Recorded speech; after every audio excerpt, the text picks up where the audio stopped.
যে সকল ভাইয়েরা ঘরের বর ফোন দেখলে ভিতরে জ্বালাপোড়া জ্বালাপোড়া করে, বর ফোন ধরতে মন চায় না, যদিও বর ফোনটা ধরেন, বউ যখন বউয়ের আদর মোহাব্বত ভালোবাসা সুখ দুঃখের কথা স্বামীর কাছে বলতে চায়, তখন ওই স্বামীটা যখন বউরে জারি মেরে বলে যে তোর প্রতিদিনের এসব নাটক আমার শুনতে মন চাই না, শুনলে আমার কান জ্বালাপোড়া জ্বালাপোড়া করে, তোর এসব কথা আর আমার ভালো লাগে না, তুই ফোন রাখ।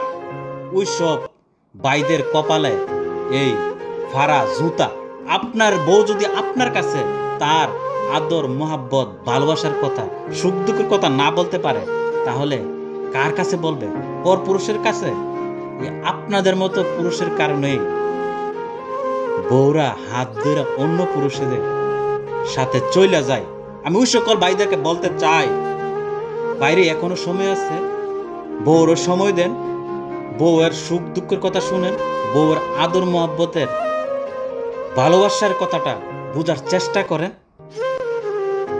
এভাবে একটা নারীর জীবনটারে ধ্বংস করেন না, পাশাপাশি নিজের জীবনটারও ধ্বংস করেন না।